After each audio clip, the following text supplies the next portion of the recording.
안녕하세요. 사연에 빠지다의 DJ 민영입니다. 오늘도 두 가지 사연 준비되어 있으니 끝까지 함께 해주시고요. 그럼 오늘의 사연도 바로 만나볼게요.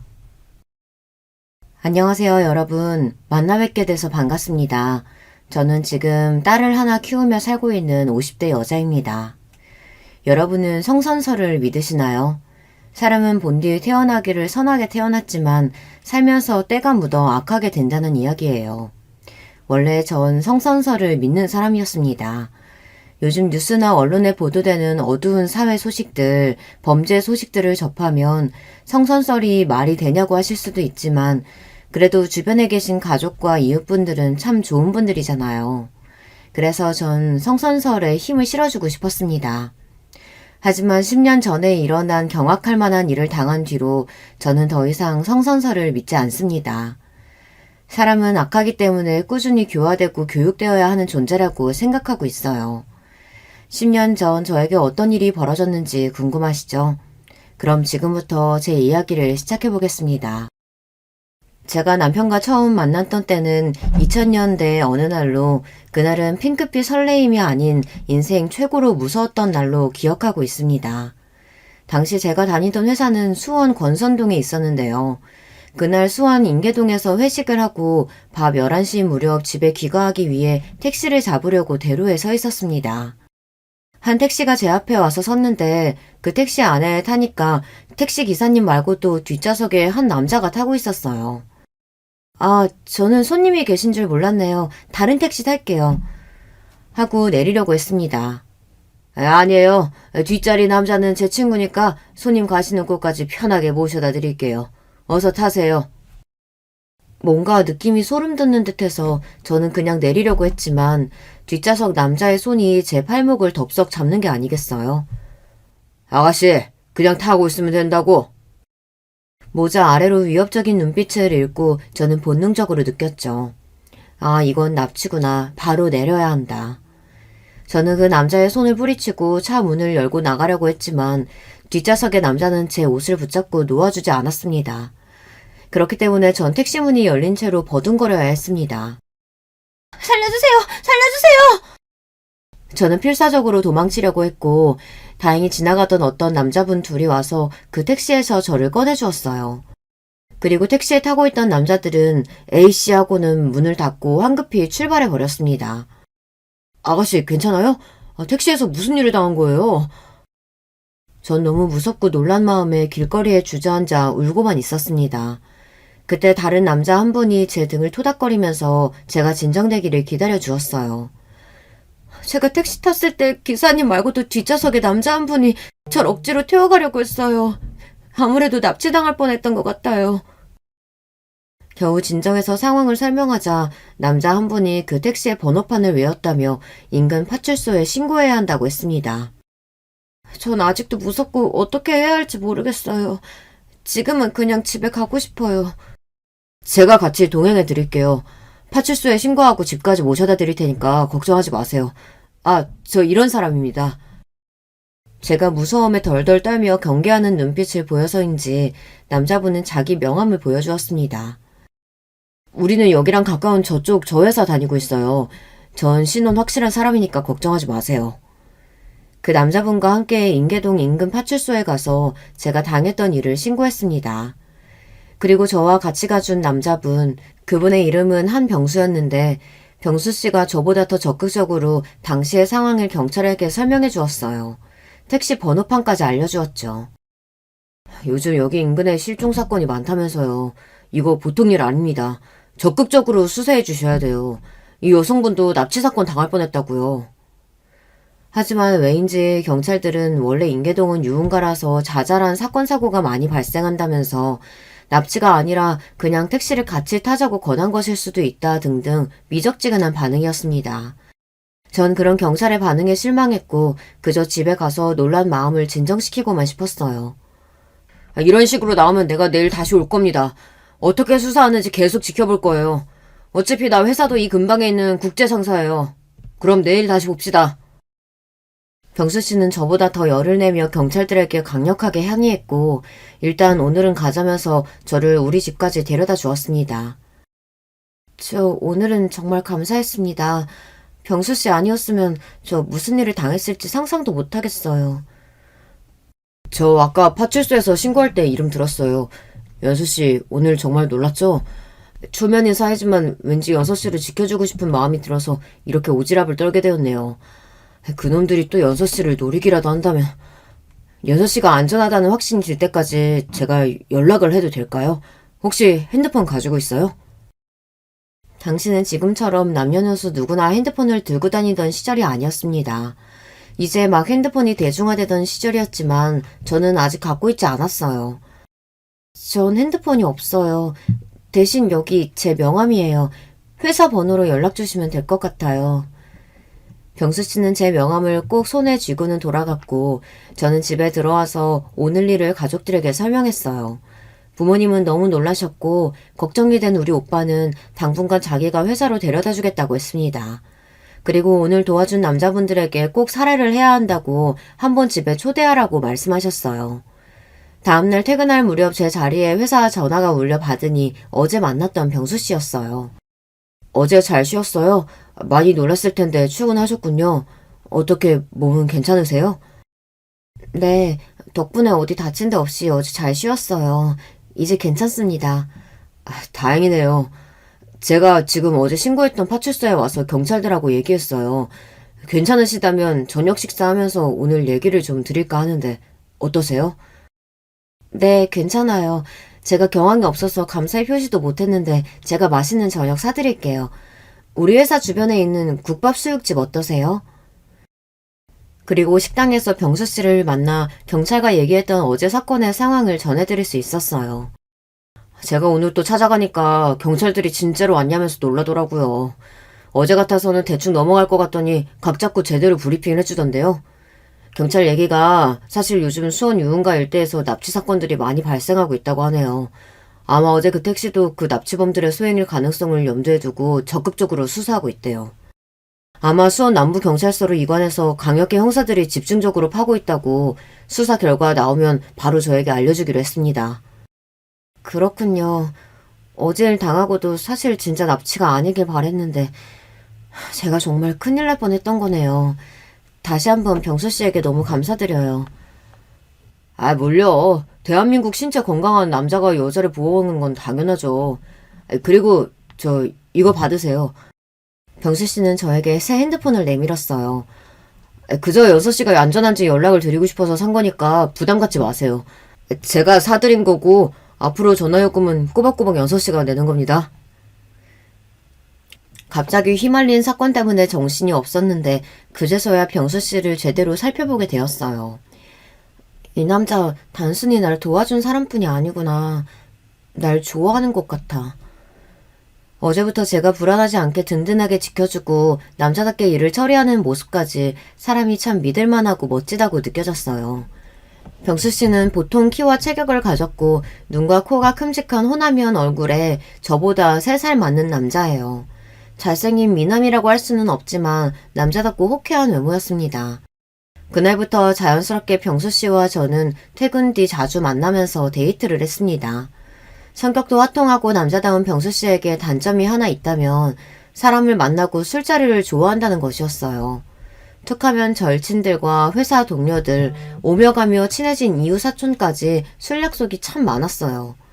병수 씨는 늘 술이 거나하게 취해서 우리 집 앞에 와서 제 얼굴을 꼭 보고 갔습니다.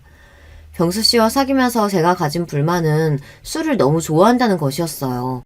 그래서 술에 취해 있는 모습이 참 싫었지만 짧게나마 저를 보고 싶다고 우리 집 앞에 와서 제 볼에 뽀뽀를 하고 껴안으며 난 연수가 너무 좋아. 우리 늙어 죽을 때까지 함께하자. 이렇게 애정 표현을 하는 그를 보면 도저히 미워할 수가 없었어요. 우리 친정 가족들은 제가 연애한다는 사실을 눈치채셨어요. 임마, 너 어떤 논팽이 만나고 있는 거야. 이 오라버니 허락 받아야 되는 거 알지? 우리 오빠는 저보다 5살이나 많아서 어릴 때부터 저에게 자기가 아버지인 양 굴었습니다. 물론 그만큼 저를 아껴주는 오라비였지만요. 괜찮은 남자야. 지난번에 나 인계동에서 납치당할 뻔했을 때 도와준 남자고. 그때 말한 그 남자구나? 그럼 괜찮을 것 같네. 그때 그 청년이니? 안 그래도 은인한테 집에서 밥 한 끼 대접하고 싶었는데 언제 둘이 그렇게 된 거라니? 아유, 참 드라마 같은 인연이다. 그치? 그래서 친구는 언제 집에 데려올 거야? 엄마와 오빠는 남자친구를 언제 데려올 거냐고 성화였어요. 그날 병수 씨에게 우리 가족들이 보고 싶어 한다는 이야기를 하니 왜 안 가겠어? 당장이라도 갈 수 있지. 난 진작부터 연서 씨네 집에 들어가고 싶었다고. 당장 이번 주말 어때? 병수 씨는 이렇게 적극적으로 나왔죠. 그 주의 토요일 저녁 전 병수 씨를 데리고 집에 왔습니다. 병수 씨는 갈비랑 꽃다발 그리고 양주까지 바리바리 선물을 챙겨서 우리 가족들에게 인사드렸어요. 아버님, 어머님, 그리고 형님 처음 뵙겠습니다. 제가 연서 씨 남자친구 한병수라고 합니다. 이렇게 어여쁘고 착한 따님 낳아주셔서 감사드립니다. 병수 씨는 유들유들한 성격답게 처음 만난 우리 식구들하고도 살갑게 지냈어요. 그리고 병수 씨를 부모님도 까탈스러운 우리 오빠까지 모두 마음에 들어하였죠. 특히 술을 좋아하는 우리 아빠와 병수 씨는 죽이 잘 맞아서 새벽 3시까지 술을 마시고 급속도로 친하게 되었습니다. 야, 저놈 다 좋은데 술이 문제네. 결혼하고도 너 저거 못 잡으면 고생한다. 그러게 말이야. 사귀면서 병수 씨랑 다툴 일이 하나도 없는데 저 술이 문제네. 병수 씨는 그 뒤로도 우리 아빠랑 술잔을 기울이는 사이였는데 자기들끼리 결혼 날짜도 잡아버렸죠. 연선이 나이도 이제 30이 다 됐다. 미룰 게 뭐가 있어? 한서방이 착실하게 직장 잘 다니지. 남자답고 잘생겼는데 빨리 잡아. 두 남자가 적극적으로 추진한 결과 우리는 2001년 2월에 결혼을 하게 되었어요. 우리 부부는 행복한 신혼 시절을 보냈습니다. 병수 씨의 본가는 거제도에 있었고 시부모님은 건강하게 별탈 없이 그곳에서 생업에 종사하시면서 지내셨어요. 아주 점잖으신 분들이시고 좀 늦은 나이에 결혼한 병수 씨랑 결혼해줬다고 저를 예뻐해 주셨습니다. 병수 씨는 33살, 저는 30살의 나이로 결혼한 것이 그 당시로서는 앞에 노자가 붙어서 노총각, 노처녀라고 불릴 만한 나이였죠. 시부모님은 명절 때만 찾아뵈어도 되고 일주일에 한 번씩 전화를 드리면 돼서 다른 여자들에 비하면 아주 좋은 시댁분들을 만난 거였어요. 전화도 강요하신 적 없고 그저 제가 궁금해서 연락드리는 분들이었어요. 그런가 하면 남편은 우리 친정을 제 집처럼 편하게 다니며 우리는 주말이면 부모님 댁에서 식사하고 술 마시며 놀다가 왔습니다. 난 정말 행운아야. 날 구해준 남자가 이렇게 좋은 남편까지 될 줄이야. 정말 감사한 마음으로 결혼 생활을 했어요. 허나 하늘에서는 우리 부부에게 자식복만큼은 허락치를 않으셨습니다. 병수 씨와 저는 사랑하는 사이였고 잠자리도 자주 가는 편이었는데도 불구하고 왜인지 전 임신이 잘 되지 않았습니다. 늦은 나이에 결혼한 데다가 아무리 해도 아이가 생기지 않아 마음이 조급해졌어요. 그 당시만 해도 지금처럼 시험관 시술이나 난임 치료가 활발할 때가 아니었고 이제 막 시작할 대로 기술이 좋지 못했습니다. 아마 불임 부부에게 나라에서 시험관 아기 시술을 지원해주는 복지도 2006년에서야 시작된 걸로 기억해요. 친정엄마 손에 이끌려서 난임 치료로 유명하다는 한의원에 가서 탕약을 지어먹고 주기적으로 침을 맞아보았어요. 주변에서는 이런 저에게 여러 가지 민간요법을 알려주었어요. 쑥이 여자 자궁에 좋다더라. 쑥차를 마시고 자욕도 해라. 피하지방 아랫배에 살이 너무 많으면 임신이 잘 안 된다고 해서 그리 많지도 않은 뱃살을 빼려고 다이어트를 하는 등 지금 이 이야기를 듣는 요즘 분들은 황당하시죠. 하지만 당시 저는 지푸라기라도 잡는 심정으로 좋은 것은 다 해보았습니다. 그러다가 남편의 회사에서 보내주는 휴가가 있어서 제주도에 3박 4일 동안 여행을 하게 되었어요. 그런데 뜻밖에도 여행 기간 중에 그토록 바라던 착상이 된 것이에요. 무려 3년 반 만에 찾아온 임신 소식에 우리 부부는 물론이고 친정, 시댁, 양가 집안 모두 감격하셨어요. 그래서 누구에게나 자식 새끼는 중한 법이지만 우리 딸아이는 저에게 남다를 정도로 소중한 존재입니다. 그렇게 어렵게 가진 아이는 정말 제 눈에 넣어도 아프지 않을 만큼 저에게 소중한 보물과 같았어요. 십자수 뜨개질은 물론 늘 클래식 음악을 집에 틀어놓고 생활하는 등 태교에 힘썼습니다. 건강하게 아이를 출산하기 위해서 매일 1시간씩 인근 학교 운동장을 걸었고 물도 깨끗하게 정수되거나 남편이 인근 약수터에서 떠온 물만 먹었어요. TV에서 폭력적이거나 나쁜 장면이 나올까봐 늘 EBS 교육방송만 틀어놓고 봤었죠. 저만큼 태교에 열심인 사람을 주변에서 본 적이 없었어요. 오죽하면 친정엄마도 저보고 유난 떤다고 하셨죠. 그럼 어쩌겠어요. 뱃속에 있는 아이가 너무 소중해서 제가 할 수 있는 모든 것을 해주고 싶었습니다. 그리고 2005년 한참 더운 8월에 딸을 건강하게 출산했습니다. 저에게 이 세상 어떤 기쁨도 즐거움도 바꿀 수 없을 만큼 소중한 제 딸의 이름은 한혜린으로 지어주었습니다. 정말 이쁜 이름이죠. 이제 자식까지 생겼으니 가슴속 응어리와 걱정거리는 사라졌고 하루하루 평범하지만 행복하게 잘 살았습니다. 하지만 불행은 늘 주변을 맴돌면서 우리를 노리고 있고 정말 어느 날 갑자기 들이닥치는 모양입니다. 경악할 만한 일이 우리 가족에게 벌어지고 말았죠. 때는 2014년으로 전 40대의 주부로 남편과 초등학교 3학년 딸과 셋이서 단란하게 지내고 있었어요. 그날따라 남편은 해외 출장을 간다며 분주해 보였습니다. 콧노래까지 부르면서 저에게 속옷이랑 양말을 3세트씩 챙겨놓으라고 말했어요. 이번에는 3박 4일 출장인가 봐요. 중국 상해 쪽으로 부장님하고 동행해서 그 정도 머무를 것 같아. 남편은 원래 1년에 2번씩 해외 출장을 다녀오는 사람이었습니다. 하지만 올해 들어 남편의 해외 출장은 부쩍 잦아졌어요. 아마 남편이 작년 해외 영업팀으로 부서를 이동한 탓이라고 생각했어요. 못해도 2달에 한 번씩은 해외 출장을 나갔어요. 그렇지만 이번 출장은 헝가리에 다녀온 지 일주일도 안 되어서 또 잡힌 것이었죠. 여보, 비행기에서 방사능 많이 나온다고 하는데 이렇게 자주 비행기 타면 당신 건강 해치는 거 아닌가 몰라요. 그리고 당신처럼 나랑 혜린이도 중국에 가보고 싶다. 당신이랑 신혼여행으로 필리핀 가본 뒤로 나랑 혜린이 한 번도 비행기 못 타본 거 알아요? 이렇게 불평이 나도 모르게 나오고 말았어요. 그러게 내일 좀 한가해지면 우리 가족여행으로 한번 가지 뭐. 당신 혹시 면세점에서 뭐 갖고 싶은 거 있어? 당신이 해외 나갈 때마다 립스틱이며 향수며 고급 브랜드로 몇 번이나 사다 줘서 나 많아요. 외출할 일도 없는 가정주부가 그런 화장품을 언제 다 쓸까 몰라.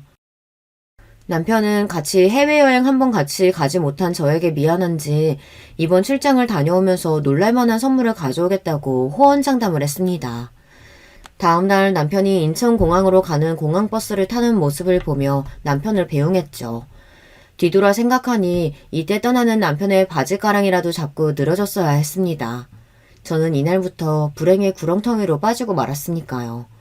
하지만 미래는 알 수 없는 법이죠. 남편이 출장을 간 뒤로 이번에는 이상하게 연락이 뜸했습니다. 상해 공항에 잘 도착했다는 문자를 끝으로 출장 간 3일 동안 저에게 어떠한 전화나 문자 한 통이 없었으니까요. 한국으로 돌아오는 날이 되었어도 남편의 전화가 닿지 않자 저는 걱정이 된 나머지 남편 회사 부서에 전화를 걸었습니다.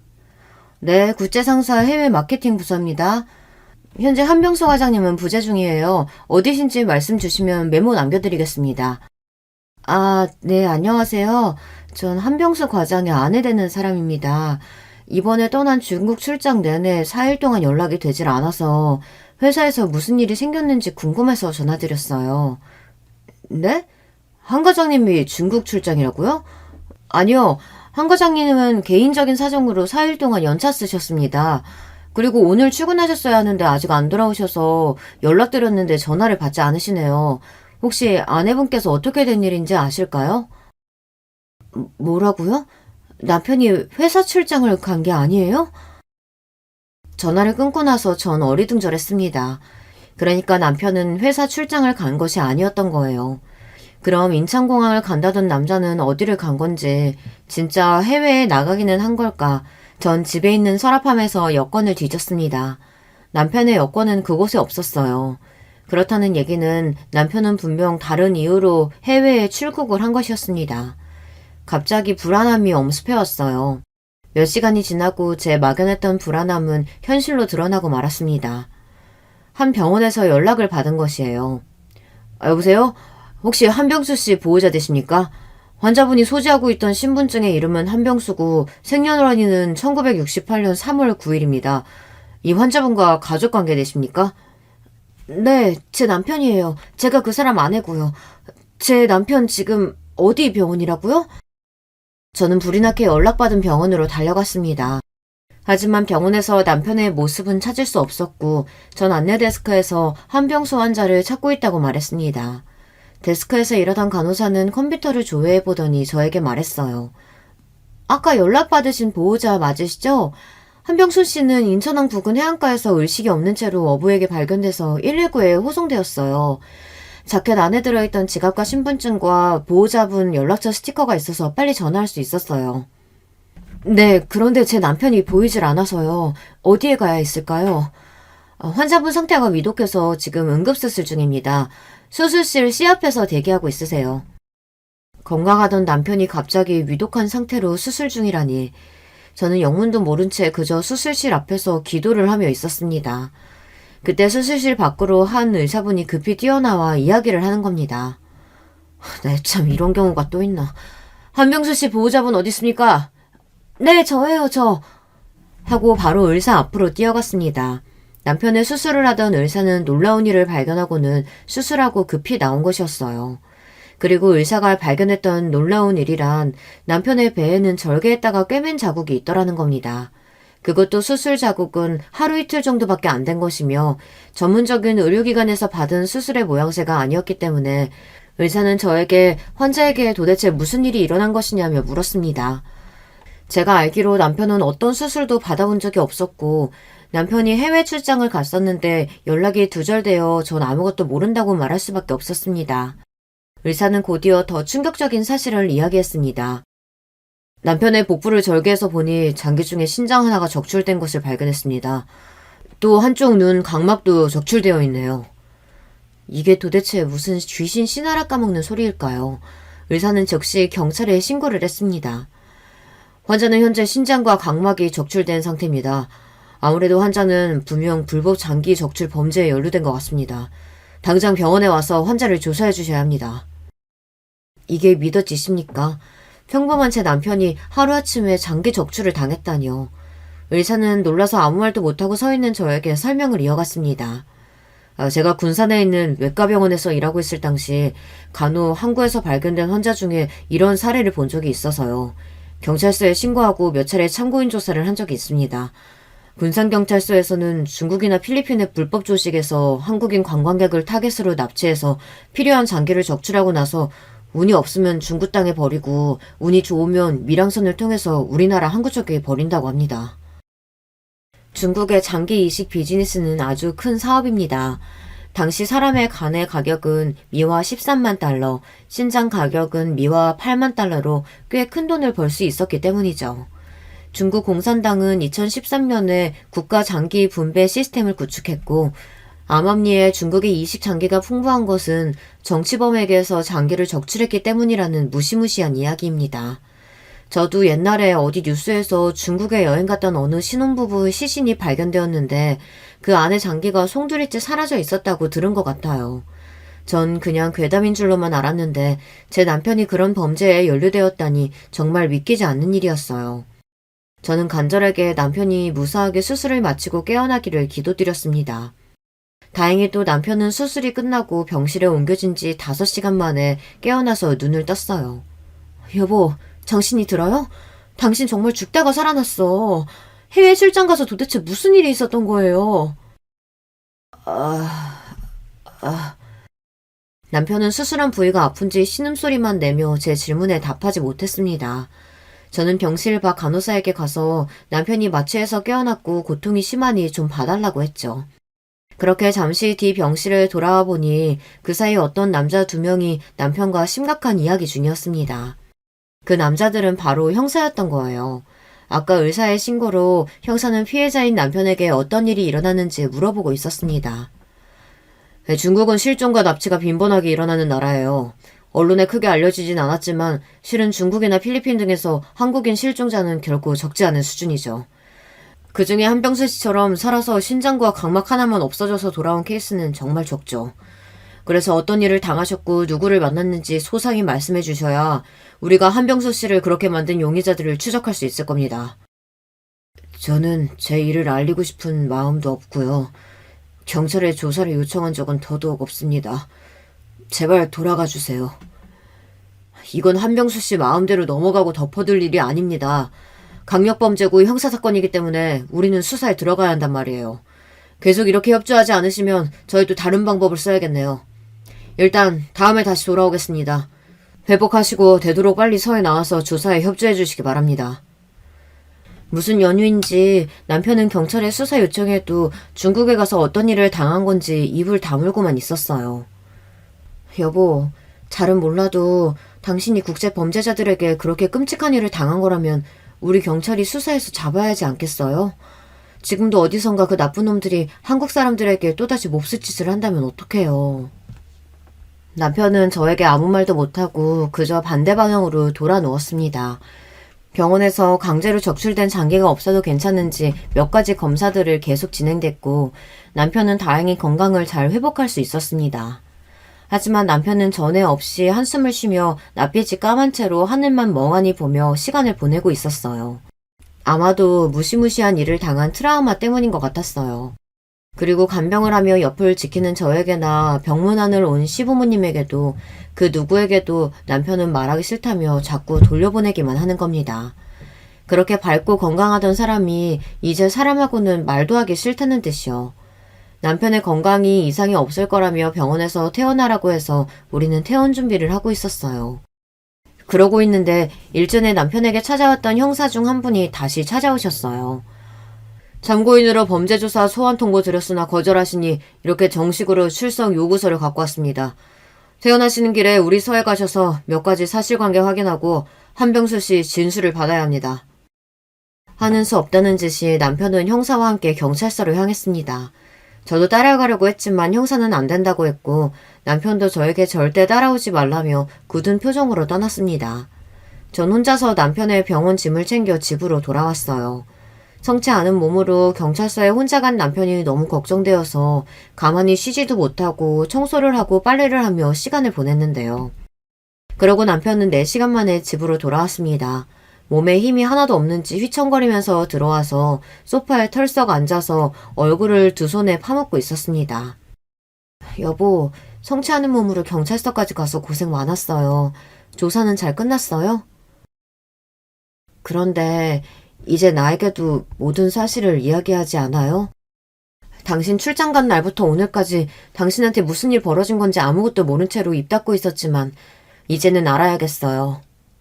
한참을 고민하던 남편은 괴로운 얼굴을 하고서 저에게 그동안의 일을 털어놓았습니다. 그 충격적인 진실을 알게 된 뒤부터 현재까지 저는 성악설을 믿고 있습니다. 사람이란 두꺼운 납작 뒤로 어떤 짓이든 벌일 수 있음을 그때 알게 되었으니까요. 남편은 약 7개월 전 강남의 한 룸사롱에서 접대 회식을 하며 술판을 벌이고 놀다 한 마담을 만나게 되었습니다. 이름은 박서윤으로 그 술집의 마담인데 빵빵한 가슴과 잘록한 허리 그리고 남자를 녹여내는 화술을 가진 30대 초반의 여자라고 합니다. 그 마담을 처음 본 날부터 남편은 박마담에게 마음을 빼앗겼다고 합니다. 그 뒤로 술자리는 무조건 그 룸사롱으로 잡아서 박마담과 놀았고 급기야 얼마 지나지 않아서 호텔을 잡고 유부남으로서는 해서는 안 되는 짓까지 해버린 거죠. 잠자리를 가진 뒤 남편은 더욱 그 마담에게 홀려버렸고 정말 제정신이 아니었다고 합니다. 하지만 마담은 이런저런 핑계를 대며 남편이 원하는 만큼 만나주지 않았다고 해요. 아마 마담이 같이 놀던 재력가 남자들과 달리 남편은 평범한 회사의 과장일 뿐이니까요. 그래도 남편은 포기하지 않고 그 마담에게 잘해주고 자신의 마음을 계속 어필했다고 합니다. 그때 마담은 남편에게 한 가지 제안을 했다고 합니다. 자기가 해외 출장을 가야 하는데 동행해줄 수 있느냐고요. 이미 제정신이 아닌 남편은 단숨에 박마담의 제안을 승낙했고 그 이후 남편은 회사의 출장을 핑계로 둘러대며 마담과 해외여행을 3차례나 다닌 것입니다. 하지만 좀 의아한 여행이 아닐 수 없었습니다. 중국에는 북경이나 상해처럼 유명하고 발전된 관광지 도시가 좀 많나요. 이상하게도 마담과 남편이 간 지역은 랴오닝성과 같이 낙후된 지역을 방문했다는 겁니다. 그리고 낮 시간에는 남편과 관광을 하거나 호텔에서 그 짓을 벌이면서 놀다가 저녁 6시만 되면 호텔 현지의 어떤 중국 남자가 박마담을 데리러 왔고 마담은 그자와 나가면서 볼일을 좀 보고 오겠다고 외출을 했다는 겁니다. 그리고 밤 12시는 다 돼서야 호텔로 돌아오고요. 그동안 박마담과 다닌 여행은 1박 3일 또는 2박 3일로 타이트했는데 이번 여행은 3박 4일로 여유있고 오붓하게 다녀오자고 박마담은 남편을 꼬셨습니다. 그리고 그 마지막 여행에서 남편은 장기가 적출되어 부둣가에 버려진 결말을 내고 말았죠. 남편은 그때를 생각하면 참을 수 없다는 듯이 짐승처럼 울었습니다. 그날 상해 공강에 내려서 당신한테 문자하고서 박마담과 호텔로 가는 차 안이었어. 박마담이 건넨 음료수를 마시고 정신을 잃었는데 깨어나 보니 어딘지 모르는 곳에서 나는 알몸으로 손발이 묶인 채 수술대 위에 있었어. 그때 말소리가 다 들리는데 난 너무 무서워서 잠에서 깨지 않은 척하고 듣고만 있었지. 거센 억양의 중국말을 하는 남자와 박마담 둘이서 이야기를 하고 있었는데 이 자식이 40대인데도 하도 술을 퍼먹어서 그런가 간 상태는 좋지 않을 거야. 각막이랑 신장 정도면 어떻겠어. 중간에 이런 말을 박마담이 했던 것 같아. 그 말을 듣고서야 상황 파악이 된 거야. 나는 다급하게 소리쳤지. 박마담 지금 내 장기 떼어서 팔려고 하는 거 아니지? 제발 나 좀 살려줘. 나 한국에 보내주란 말이야. 그때 중국 남자가 나에게 다가와서 기절시켰지. 그리고 눈을 떴을 때 여구 한국의 병원에서 수술받고 회복실에서 깨어난 거야. 당신은 옆에서 나를 잔뜩 걱정하며 곁에 있어주었고. 여보, 내가 정말 미쳤었나 봐. 당신 지금 너무 놀랐구나. 그런 얼굴 처음 봤어. 처음 남편이 박마담과 바람난 이야기를 들었을 때 저는 배신감이 들었어요. 하지만 그 이후의 일은 정말이지 끔찍했습니다. 남편에게 심한 혐오감이 생겨서 저는 남편의 말을 듣고 싶지가 않았어요. 당신과 끝이야. 남편으로서도 혜린이 아빠로서도. 눈 한쪽 안 보이고 불편하게 살겠지만 모두 다 당신이 저지른 죄값이고 그 대가니까 어떻게든 살아봐. 나와 혜린이는 당신 옆에 던 없을 거야. 그 이후의 일은 여러분도 짐작이 가시나요? 저는 곧바로 남편과 이혼을 했습니다. 부부간의 이혼도 협의해야 하고 그마저 여기가 잘 되지 않으면 소송까지 간다죠. 하지만 저와 같이 남편의 불륜과 심각한 범죄 사건에까지 휘말리게 되면 이혼은 아무것도 아닌 것이 되어버리는 것 같아요. 두 번 생각하고 고민할 필요 없이 남편에게서 떠났습니다. 남편은 저를 붙들고 매달렸고 우리 친정에까지 와서 읍수를 했죠. 모든 사정을 알게 된 우리 친정에서는 저보다 더 분노하셨어요. 찾아온 남편에게 오빠가 야구방망이를 들고 와서 남편을 때리려 들었습니다. 우리 엄마가 간신히 말렸고요. 알고 싶지도 않았지만 이혼하는 과정에서 형사들이 찾아와서 사건 조사 경위를 이야기해 주었습니다. 남편분은 중국의 불법 장기매매 조직의 타깃이 되었던 것 같아요. 그리고 한국의 브로커로 활동하는 박마담이라는 여자가 남편을 그 조직에 넘겼다고 추정하고 있습니다. 박마담은 추적 중인데 수사해보니 본명은 김선영이고 나이는 46세입니다. 박마담과 중국 조직을 현재 수사하고 있지만 근거지가 중국 본토고 공안과 우리나라는 이런 사건에 대해 공조한 전례가 없어서 아무래도 그놈들을 찾기는 쉽지 않을 것으로 보입니다. 혹시라도 박마담이 아니 김선영이 한국에서 잡힌다면 그때 다시 연락드리겠습니다. 형사님, 저는 피해자 한병수와 이혼 절차를 밟고 있어요. 전 더 이상 그 사람의 아내도 가족도 아니니까 저에게 연락하실 필요 없습니다. 아, 그러셨군요. 네, 이런 사건 당하셨으니 그럴 법도 합니다. 형사는 제 이야기에 당황한 듯 보였지만 이내 다 이해한다는 표정으로 인사하고 갔습니다. 그렇게 저의 결혼 생활 10년은 끝이 났습니다. 이혼하고 나니 전 앞으로 어떻게 살아야 할지 막막했습니다. 남편의 잘못으로 하루아침에 이혼녀가 되었지만 그 인간으로부터 어떤 위자료도 받을 수 없었어요. 다만 함께 살고 있던 아파트를 팔고 난 돈을 반씩 나눠 가졌을 뿐입니다. 양육비도 받지 못한 저는 당장 먹고 살 돈을 벌어야 했죠.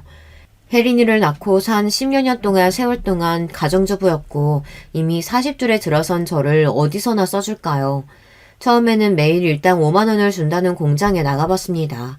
소스통을 세척하고 여기에 소스를 담는 일을 하는 것이었어요. 아침 8시에 경기도 오산시에 있는 공장까지 가는 셔틀버스를 타야 했고 9시부터 오후 6시까지 점심시간 1시간과 중간 휴게시간 20분을 빼고는 온종일 서서 일해야 했습니다. 쉴 새 없이 돌아가는 컨베이어 벨트의 속도를 초심자인 제가 맞추기란 참 어려운 일이었어요.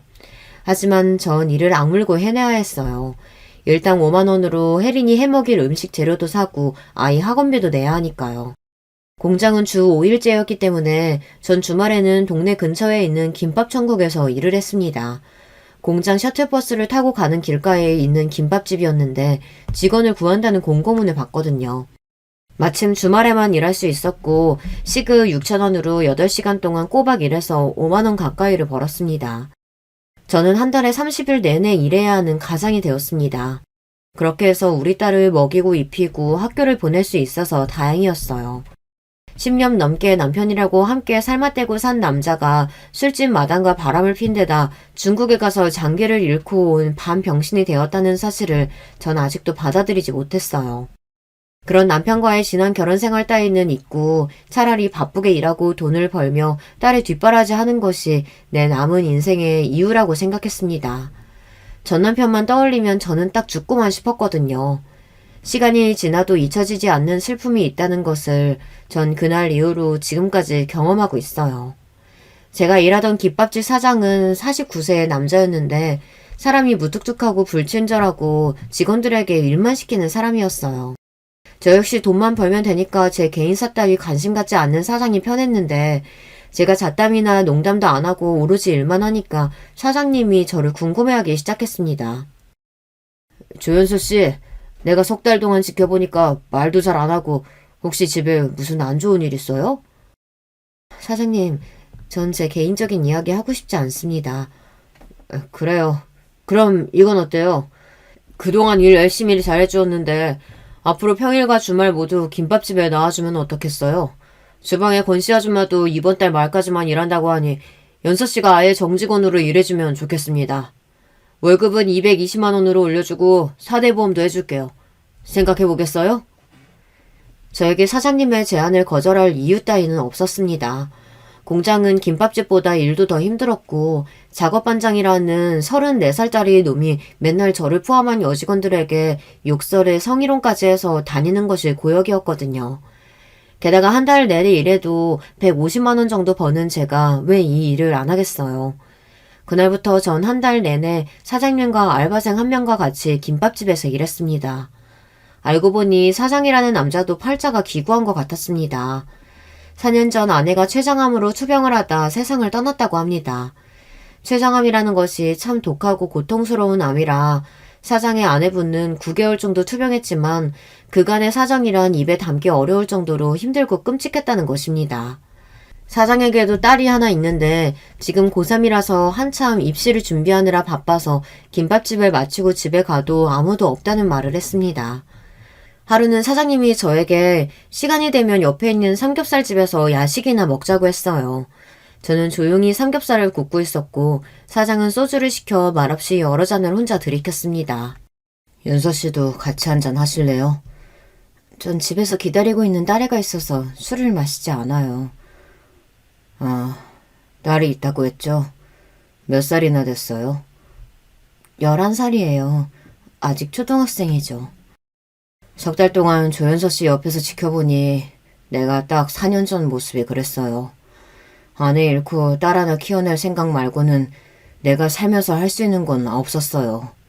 내가 밥은 어떻게 먹는지 사람과 아무 말도 하고 싶지 않고 웃음도 잃은 채로 한동안 살았던 것 같아요. 그래서 연서 씨 보면서 아, 이 여자에게도 뭔가 깊은 세연이 있겠구나 했죠. 원래 나는 직원이나 알바생들한테 관심을 안 갖는 사람이니까 불쾌하게 생각하지 마요. 그저 조연서 씨에게서 과거의 내가 보였을 뿐이니까. 이상하게도 그렇게 무뚝뚝하게 말하는 사장님의 말이 위로가 되었습니다. 제 사연처럼 시궁창은 아니었겠지만 자기 상처를 드러내 보이는 것이 어디 쉬울까요? 사장님이 저에게 연민을 느끼고 자기 이야기를 들려주는 것만으로도 숨이 쉬어지는 기분이었어요. 처음엔 실수가 많았던 김밥집에서 이제는 일도 손에 있고 안정적으로 월급과 의료보험도 받으며 살다 보니 전 남편의 기억이 조금씩 희미해지기 시작했어요. 점차 김밥집에서 사장님과 알바생과 한마디씩 의미 없는 대화도 주고받게 되고 친밀감도 느끼게 되었습니다. 같이 일하는 알바생은 22살의 여자 대학생인데 참 순수하고 착한 아이였어요. 아줌마, 처음 왔을 때는 얼굴이 너무 어둡고 우울해서 말 걸기 어려웠는데 요즘은 아줌마가 편해 보여서 좋아요. 사장님도 티는 안 냈지만 아줌마 은근히 걱정하고 챙기시더라고요. 주방에서 일하던 권 씨 이모도 내보내고 아줌마 직원으로 채용하시고요. 정말이야? 사장님은 권 씨 아줌마가 그만둔다고.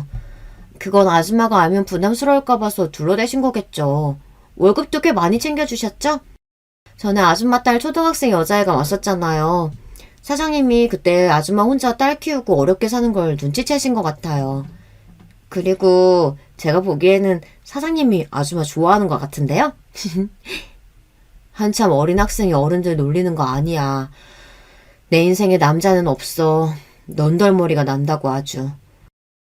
무서운 표정으로 단호하게 말하는 저에게 놀란 알바는 입을 꾹 다물고 다른 곳으로 갔습니다. 그때 사장님은 테이블에 앉아서 골머리를 썩는다는 듯 말했습니다. 정산이 왜 이렇게 안 되냐. 이달 비용이랑 수입 전표가 합계가 영 안 맞네. 괜찮으시면 제가 도와드릴까요? 원래 아이 낳기 전까지는 회사 재무팀에서 회계 관리를 했거든요. 제가 회계 처리한 내용을 엑셀로 만들어서 일목요연하게 정리해 보여주니 사장님 얼굴이 환해졌습니다. 정말 고맙네요. 이런 전문적인 일까지 할 수 있는 사람인 줄 몰랐는데 다시 봤어요. 그럼 앞으로 마감 시간에는 식당님 말고 나랑 같이 정산 좀 도와줄 수 있겠어요? 결혼 전에 했던 업무가 소상공인인 사장님에게는 꽤 도움이 되었던 것 같아요. 어느 순간 저와 사장님은 단순한 사장과 직원과의 관계를 넘어서 동업자같이 보이기도 했어요. 저는 가게의 대출이나 인건비, 고정비 등의 재무 상황에 대한 조언도 했고, 사장은 전문적인 도움을 받으니까 훨씬 가게 경영이 좋아졌다며 고마워했습니다. 그렇게 김밥집에서 일하면서 저는 점차 웃는 날이 많아졌습니다. 사장님과 저는 날로 가까워지고 함께 대화하고 일하는 순간순간이 행복하게 느껴지기 시작했어요. 그토록 각박한 제 팔자에도 한 줄기 빛이 드는 모양입니다. 그리고 어느덧 이제 이혼한 지 9년의 세월이 쏜살같이 지나갔네요. 여러분, 저에게도 자랑할 만한 일이 처음으로 생긴 것 같아요. 고생해서 키워낸 내 딸이 그 어렵다는 충남대 의대에 합격한 거예요.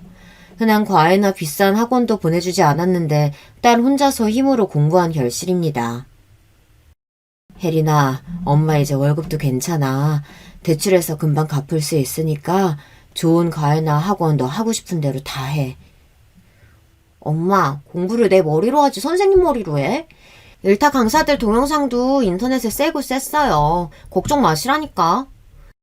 이렇게 자신 있다고 장담하며 공부하길래 괜찮을까 조마조마했는데 오로지 자기 힘으로 공부해서 이렇게 의대에 간 내 딸이 너무나 기특합니다. 딸의 의대 합격 소식을 알게 된 전 남편은 갑자기 저에게 전화를 했어요. 우리 혜린이가 의대에 붙었다니 진짜 우리 딸 대단하다. 다 당신이 잘 뒷바라지 한 덕분이겠지. 고생 많이 하고 있다고 들었어. 나도 회사 퇴직한 뒤로 눈 한쪽이 불편하니까 괜찮은 직장 잡기가 어려워서 가게 하나 하면서 먹고 살만은 해.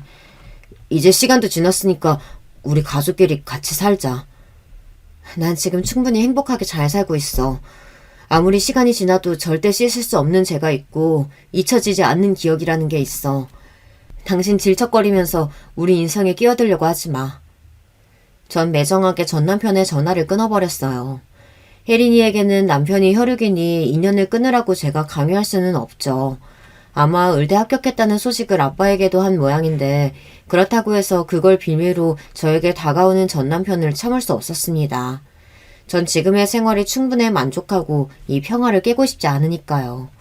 우리 딸은 의대에 입학하면서 기숙사에서 생활하고 있습니다. 이를 계기로 저는 사장과 동거하고 있습니다. 여러분에게 갑작스러울 수 있지만 사장과 저는 남녀로 가까워지고 을지하는 사이가 되었어요. 사장은 지난 겨울 우리 딸의 의대 합격 축하 파티를 열어주었습니다. 그리고 사장은 딸에게 이야기했어요. 오늘 혜린이 축하하는 자리기도 하고 이 아저씨가 폭탄 선언 하나 해도 될까? 네, 하세요. 사장은 저에게 얼굴을 돌리고 조금 긴장하면서 이야기를 하기 시작했죠. 나 곧 있으면 환갑이에요. 내 딸은 성인이 된 이후 독립하겠다고 나가 산 지도 벌써 7년이요. 혼자 불 꺼진 집에 들어가기가 너무 싫어서 당신 있는 가게에서 최대한 버티다가 집에 가는 거 이제 눈치챌 때도 됐지 않나? 우리가 앞으로 살 날이 얼마나 남았는지도 모르는데 남은 시간 동안 같이 잘 살아봅시다. 사장님은 이렇게 청혼처럼 고백했어요. 저는 너무 놀랐지만 딸은 이미 사장과 제 사이를 짐작하고 인정하고 있다는 듯 박수를 치며 축하해 주었습니다. 딸은 엄마를 혼자 남겨두고 의대 기숙사에 가는 것이 걱정이었는데 사장 아저씨 덕분에 안심이라고 말이죠. 저도 사실 사장과 함께하는 동안 그에게 마음을 주고 의지한 지 꽤 되었습니다. 전 남편에게 질려서 내 인생에 다시 남자가 없을 거라고 다짐했지만 9년의 시간 동안 함께하고 지켜봐온 지금 그를 거부할 수는 없었습니다. 그 이후로 저는 사장님이 사는 집에 들어가 부부처럼 살고 있어요. 그리고 같이 김밥집 문을 열고 같이 퇴근하면서 지내고 있답니다. 우리는 한 번씩 배우자와 헤어진 아픔을 겪었던 중년이 넘은 나이이고 장성한 딸도 있어요. 그래서 결혼은 신중히 천천히 생각하기로 했죠. 사장님과 함께 의지하며 살고 가게도 같이 경영하는 지금 저는 충분히 행복하니까요. 제 사연이 채택되어 이 유튜브에 성우님 목소리로 방송을 타게 된다면 저 당당하게 자랑 좀 해보게요. 김밥집에 틀어놓고선 사장님이랑 함께 들어볼게요. 제 사연을 함께 들어주신 많은 분들께 감사드립니다. 그럼 저도 여기서 인사드려요. 안녕히 계세요. 여러분, 두 번째 사연 시작하기 전에 좋아요, 구독 꼭 눌러주실 거죠? 그럼 두 번째 사연 바로 시작합니다. 저는 작은 애견용품 샵과 미용실을 운영하고 있는 애견 미용사입니다. 저는 결혼을 2번 했는데요. 첫 번째 결혼은 정말이지 제게 좋은 기억이라곤 조금도 없는 최악의 시간을 안겨줬고, 두 번째 결혼은 마음고생도 많이 하고 몸도 힘들었지만 결혼하기 참 잘했다는 생각이 들게 만들어주는 시간이었어요. 저의 첫 직장은 유치원이었어요.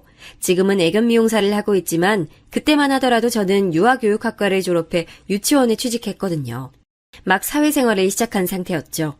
하루는 부모님께서 선을 볼 생각 없느냐고 물어보시더라고요. 선자리가 들어왔다고 하면서 한번 만나봤으면 좋겠다고 말씀하셨어요. 저는 부모님께서 주선하신 자리니 단박에 거절하지 못하고 그 자리에 나갔어요. 그런데 상대방 분이 의외로 저랑 너무 잘 맞더라고요. 대화가 잘 통하는 편이라서 금방 친해졌죠. 주변에서 적어도 3번은 만나봐야 한다고 하셔서 그 뒤로도 몇 번 식사 자리를 가졌어요. 대화도 잘 통하다 보니 어느 순간 저희는 자연스럽게 사귀는 사이가 됐어요. 저는 그렇게 빨리 결혼할 생각은 아니었는데 전 남편 쪽에서 꽤 많이 서두르더라고요. 지금 이야기하지만 저는 확신도 없는 상태에서 그 사람과 결혼을 한 것이나 마찬가지였어요. 신혼 초반엔 누구나 그렇듯 좋았어요. 시부모님들도 잘 챙겨주셨죠. 저도 전 남편도 아이를 좋아하는 편이라 우리는 아이 많이 가지자고 이야기를 하기도 했고요. 그런데 그게 사람 마음대로 되는 게 아니잖아요. 날짜 맞춰가면서 정말 신경 많이 썼는데 쉽지 않더라고요. 혹시 제가 불임인가 생각이 들기도 했죠. 다행히 산부인과 검사로 그런 건 아니더라고요. 결혼 4년차가 되었을 때 드디어 저희 부부에게도 아이가 찾아왔어요.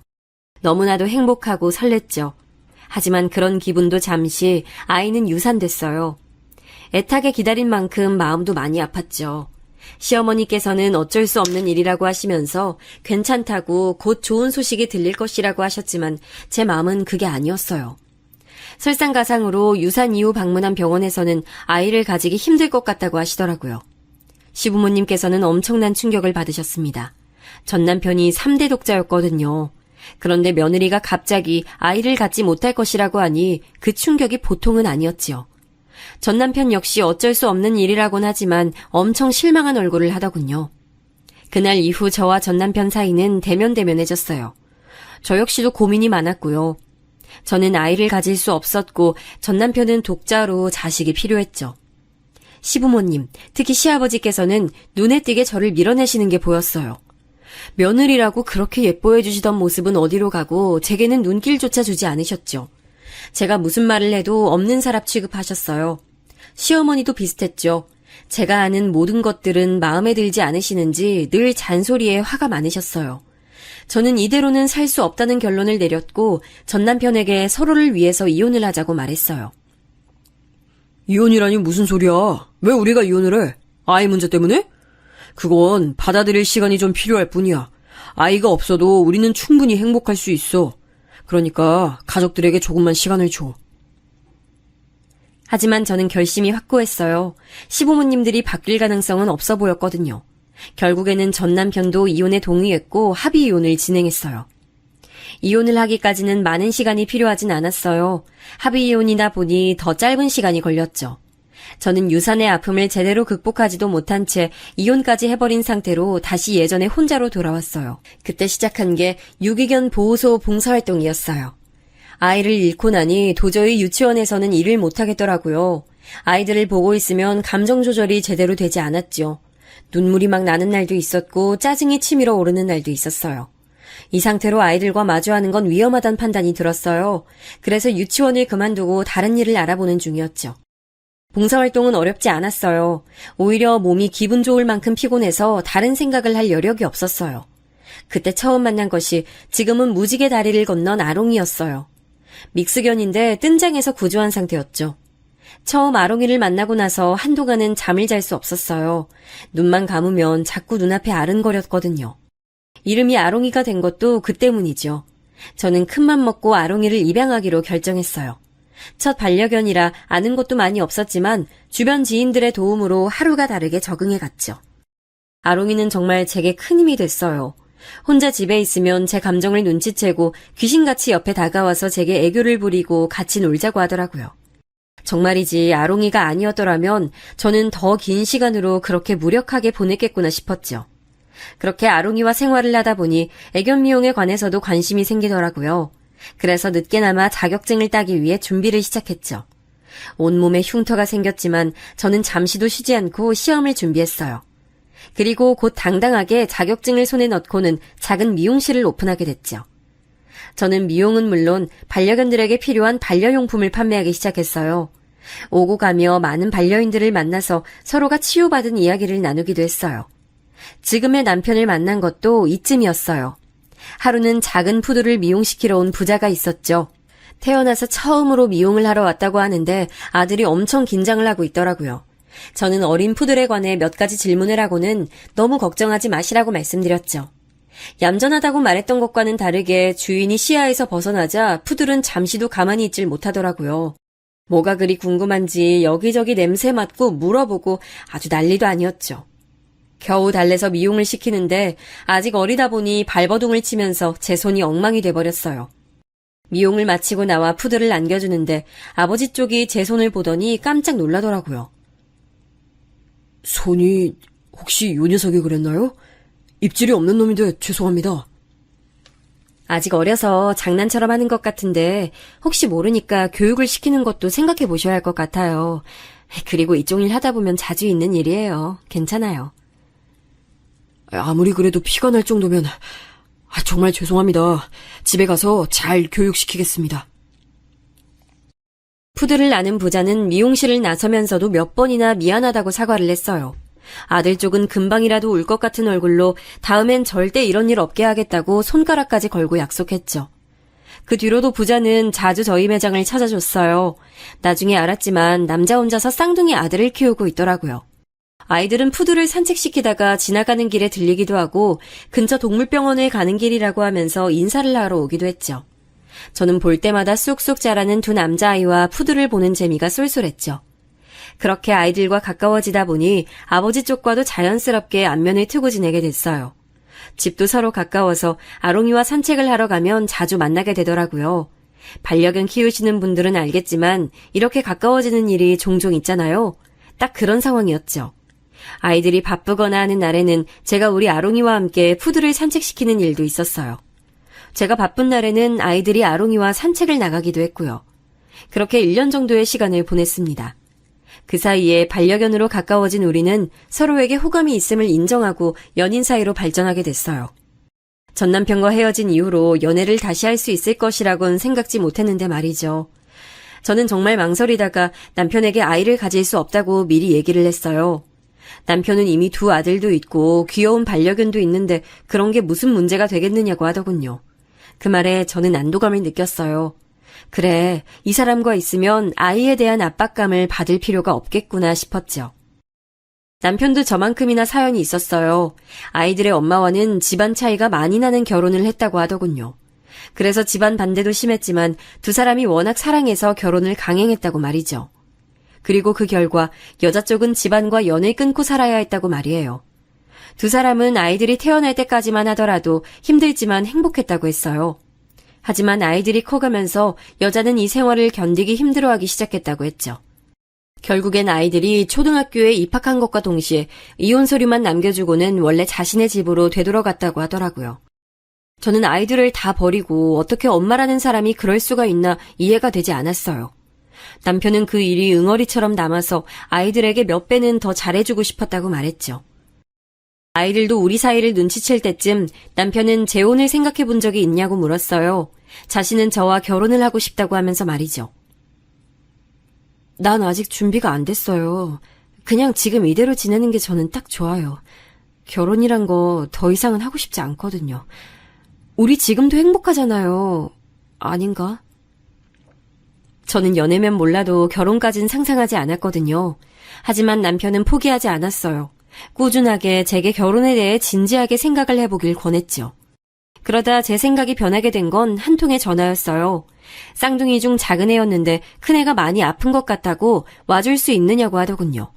남편은 중국 출장을 간 상황이었고 아이들을 봐주기로 한 사람은 잠시 외출 나가서는 소식이 없다고 했어요. 저는 깜짝 놀라 정신없이 집으로 달려갔죠. 열이 펄펄 끓더라고요. 저는 바로 응급실로 아이를 데리고 갔어요. 다행스럽게 열이 높을 뿐 큰 문제는 아니라고 하셨죠. 저는 응급실 의자에서 뜬 눈으로 밤을 보냈습니다. 작은 애는 피곤한지 꾸벅꾸벅 졸다가 제 다리를 베고 잠들었죠. 미처 닦지 못한 눈물 자국이 남은 아이의 얼굴을 보고 있노라니 이 아이들의 엄마가 될 수 있을까라는 생각이 들었어요. 남편과 만나면서 늘 외면했던 문제였는데 이렇게 생각이 나다니 스스로도 어이가 없었죠. 중국에서 돌아온 남편은 그날의 일에 불같이 화를 내더군요. 당장에 아이들을 돌보던 사람을 해고시키고는 제게 도와줘서 고맙다고 했어요. 저는 남편에게 결혼하고 싶다는 그 말 아직도 유효하냐고 물었죠.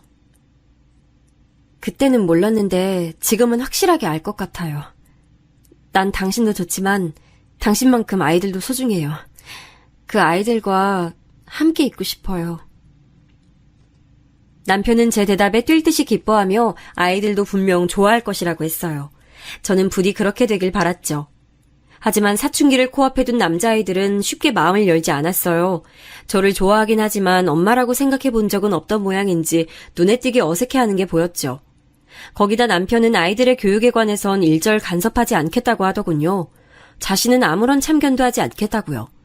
저는 혼자서 무슨 수로 사춘기 아이들을 가르칠 수 있느냐고 도와달라고 했지만 남편은 입만 꼭 다물고 있었죠. 저는 배신감이 들었어요. 행복한 가족이 될 수 있을 것 같다고 말한 사람은 도대체 어디로 가고 이렇게 나몰라라 할 수 있는지 너무 속상했죠. 하지만 제게 그렇게 여유를 부릴 시간이 없었어요. 겨우 발품을 팔아 아이들에게 맞는 학원을 찾아보내기 시작했어요. 고작 학원 하나 찾는 일인데도 제게는 심장이 터져나갈 만큼 어려웠어요.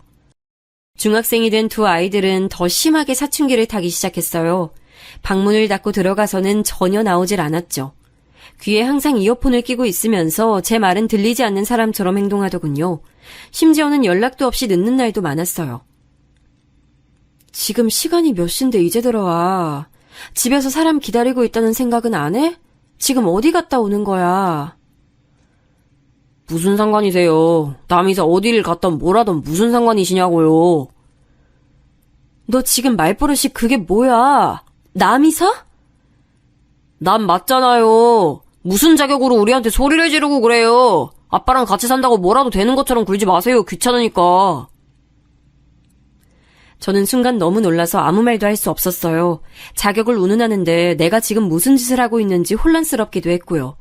하지만 남편이 그러더라고요. 아이들 먹이고 입히고 가르치는데 더 이상의 무슨 자격이 필요하냐고 말이죠. 그 말에 저는 용기를 얻어서 아이들과 진심으로 부딪히기 시작했어요. 쉬운 일은 아무것도 없었죠. 제가 아무리 가까이 다가가고 싶어도 아이들은 곁을 주지 않았어요. 큰애는 아예 입을 다물고 있었고 작은 애는 툭하면 화를 내면서 진짜 엄마도 아니면서 흉내내지 말란 말을 막 했죠. 그 소리를 들을 때마다 아무도 모르는 곳에 가서 혼자 울고 싶은 마음은 굴뚝 같았어요. 하지만 아이들 앞에선 전혀 내색하지 않았어요. 오히려 더 뻔뻔하게 아이들에게 다가갔죠.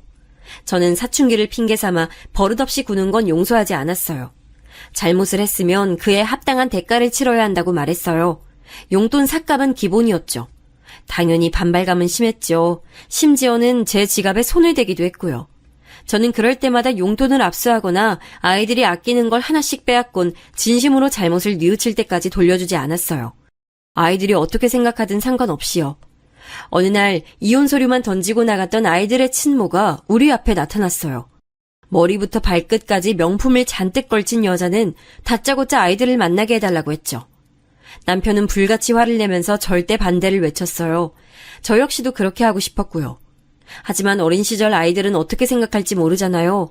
겉으로 표현한 적은 없지만 혹시나 엄마를 그리워한 건 아닐까 그런 생각이 들었죠. 저는 흥분한 남편을 다독이며 아이들에게 의견을 물어보자고 했어요. 아이들도 처음엔 난감한 표정을 지었어요. 갑자기 나타난 엄마가 자신들을 보고 싶어 한다는데 당황하지 않을 아이들이 어디 있겠어요. 그럼에도 두 아이들은 친모를 만나고 싶다고 하더군요. 속은 상했지만 저는 친모를 향한 마음 때문에 저에게 더 벽을 세우고 밀어내지 않길 바랄 뿐이었습니다. 친모와 만나고 들어온 날 아이들의 얼굴은 그 어느 때보다도 밝아 보였어요. 남편은 못마땅한 얼굴로 재밌는 시간을 보냈냐고 물었어요.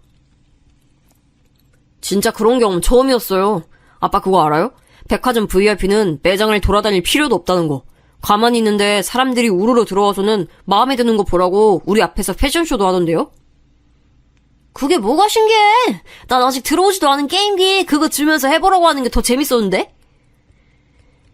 주방에서 신난 아이들의 목소리를 듣고 있던 저는 불안한 마음이 들었어요. 혹시나 엄마하고 살겠다고 하면 어떻게 하나 그 생각만으로 머리가 터질 것 같았죠. 남편은 아이들이 좋아하는 모습을 보니 차마 다른 말도 못하고 그냥 듣고만 있었어요. 저는 조용히 곁에 앉아서 사과를 깎기 시작했죠. 근데 엄마가 자기랑 살지 않겠냐고 물어보던데? 갑작스러운 작은애의 말에 깜짝 놀란 저는 순간 칼을 놓치고 말았어요. 깊게 베인 건 아니지만 금방 손에서 피가 흘렀죠. 남편과 아이들의 깜짝 놀란 얼굴로 저를 쳐다보더군요. 저는 괜찮다고 말하며 과일을 챙겨 주방으로 도망쳤어요. 손은 하나도 아프지 않았어요. 오히려 우려하던 일이 벌어졌다는 사실에 마음이 답답했죠. 자꾸만 눈가가 화끈거렸어요. 그날 이후로 친모는 자주 아이들을 찾아왔어요. 학교에서 기다리다가 애들을 데려가고는 딸랑 문자 하나만 보내더군요. 저는 아무것도 할 수가 없었어요. 마음 같아서는 아이들을 휘두르지 말라고 하고 싶었지만 다녀올 때마다 행복해하는 아이들의 얼굴을 보면서 속으로 참아야만 했죠. 아이들이 무슨 생각을 하고 있는지 알 수 없다는 점이 제게는 더 불안하게 다가왔어요. 그렇게 아슬아슬한 관계가 이어지는 것도 한 달이 됐나 갑자기 친모에게서 만나자는 연락이 왔어요. 아이들이 어떤 환경에서 살고 있는지 보고 싶다면서 집으로 오겠다고 하는 걸 저는 밖에서 만나자고 했죠. 아이들한테 들었는지 모르겠지만 앞으로 내가 데리고 살려고요. 아이들도 그렇게 하겠다고 하고. 거기다 난 충분히 아이들한테 그쪽보단 완벽한 환경 제공할 능력도 있거든요. 사실 쥐꼬리만한 월급으로 애들한테 뭘 해줄 수 있겠어요. 그 문제라면 애들 아빠하고 이야기하세요. 저 불러서 하실 말씀은 아닌 것 같아요. 그 사람이랑 무슨 대화를 한다고. 그리고 막말로 그쪽도 내가 애들 데려가면 좋은 거 아니야?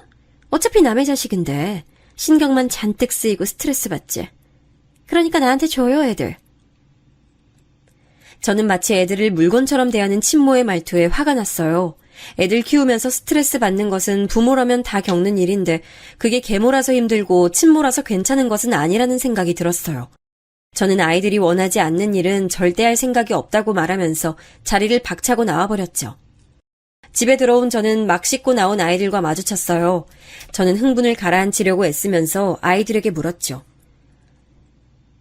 너희도 엄마랑 살고 싶어? 아빠랑 나랑 말고 엄마랑 살고 싶어? 아이들은 무슨 소리를 하느냐는 듯이 저를 바라보더니 엄마를 만났냐고 묻더군요. 저는 다시 한번 아이들에게 물었어요. 우리가 엄마한테 갔으면 좋겠다고 생각하시잖아요. 저희만 없으면 아빠랑 두 분이서 좋은 거 아니에요? 어떻게 그런 말을 해? 내가 너희를 보내고 싶어 한다고? 아니에요? 그렇잖아요.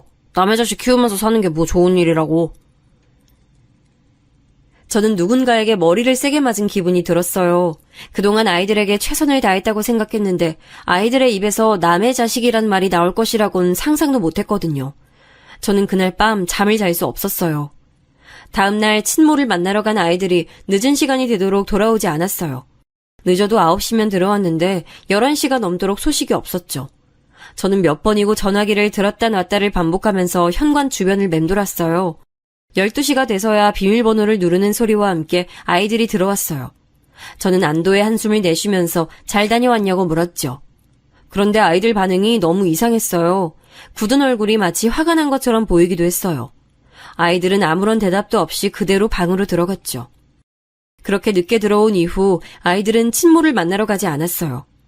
무슨 일이 있느냐고 물었지만 역시나 대답은 없었죠. 남편이 야근으로 늦는다고 해서 오랜만에 새 식구가 저녁을 먹게 됐어요. 식기가 부딪히는 소리를 제외하곤 조용했죠. 그런데 갑자기 큰애의 전화가 울리더군요. 큰애는 힐끔 보더니 바로 끊어버렸어요. 곧 작은애 전화도 울렸는데 이번엔 보지도 않고 그냥 꺼버리더군요. 직감적으로 친모의 연락이라는 걸 알 수 있었어요. 갑자기 왜 친모의 전화를 피하는지 저는 알 길이 없어 답답했죠. 식사를 마치고 설거지를 하는데 친모에게서 전화가 왔어요. 애들 지금 집에 있지? 당신이 애들한테 나랑 만나지 말라고 했어? 잔뜩 화가 난 그 여자는 영문을 알 수 없는 소리를 하며 소리를 지르더군요. 도둑년, 내 아들이야, 내 거라고! 근데 네가 뭔데 버티는 거야? 당장 내놔, 내 아들 달란 말이야! 친모는 입에 담기도 힘들 욕설을 퍼붓기 시작하는데 저도 참기가 어렵더군요. 다 포기하고 이혼 서류 남기고 가신 건 아이들 포기한 거나 마찬가지 아니에요? 이제 와서 양육권이라뇨. 말이 되는 소리를 하세요. 내 자식 내가 키우겠다잖아. 그리고 옛날 이야기하는데 당신이라고 다를 것 같아? 내 상황이면 당신도 마찬가지야. 내 몸 하나 지키는 것도 힘든데 애들이 무슨 소용이야? 난 당신과 달라요. 내 몸 편하면 자식 생각이 나고 불편하면 아이들 버리는 게 무슨 엄마예요? 제가 울컥한 나머지 한창 따지는데 큰애가 오더니 전화기를 확 빼앗아서는 끊어버리더라고요. 너무 놀란 제가 움직이지도 못하고 서 있자 아이는 제게 전화기를 돌려주며 절대 전화도 받지 말고 찾아와도 만나지 말라고 하더군요. 이번에야말로 무슨 일이 있었는지 꼭 들어야겠다는 생각이 들었어요. 결국 작은애가 담담하게 이야기를 하더군요. 그냥 우리 왜 두고 갔는지 물었을 뿐이에요. 저는 하늘이 노랗게 변하는 기분이 들었어요. 뭐라고 들었냐고 물었더니 키우는 게 너무 힘들어서 버리고 도망갔다고 고백했다며 담담하게 말을 했죠. 저는 친모라는 사람을 용서할 수가 없었어요. 어떻게 애들한테 그런 말을 양심 고백이란 말 아래 할 수 있는지 이해가 되지 않았죠.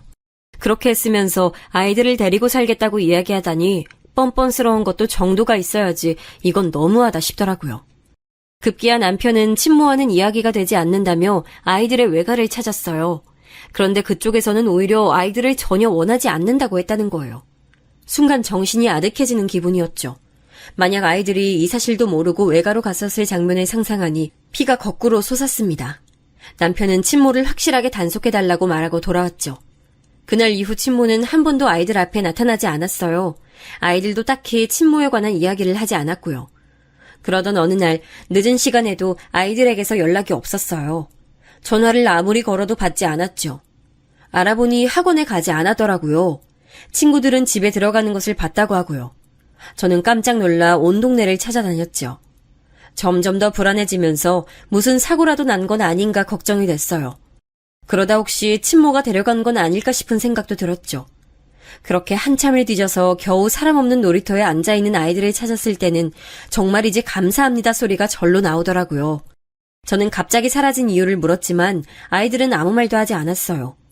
집으로 돌아오는 차 안에서 운전대를 꼭 쥔 저는 아이들에게 단호하게 말했어요. 너희가 날 싫어하는 건 상관없는데 이런 식으로 행동하는 건 이번이 마지막이야. 위험한 일에 말려들었으면 어쩔 뻔했어. 나는 그런 상상만 해도 손이 덜덜 떨리고 무섭거든? 그러니까 하고 싶은 말이 있으면 그냥 해. 다 듣고 있을게. 어떤 말이든 상관없어. 그리고 나도 앞으론 너희가 힘들게 하면 힘들다고 다 얘기할 테니까 비겁하게 우리 숨지도 도망치지도 말자. 알겠지? 두 아이들은 제 말에 대답 대신 입을 삐죽거렸지만 저는 그래도 상관없었어요. 기분 탓인지 모르지만 아이들 얼굴이 조금은 달라진 것 같았거든요. 나중에 알았지만 그날 친모가 찾아왔었다고 해요. 당장 자기를 따라가자고 하는 걸 거절했더니 친모가 길길이 날뛰면서 배 아파 낳은 사람은 자기인데 왜 자기 말을 안 듣는 거냐고 소리를 질렀다고 하더군요.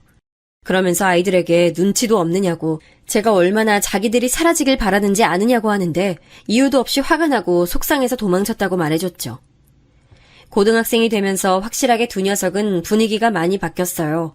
반항기는 쏙 빠지고 공부에 진지하게 임하기 시작했죠.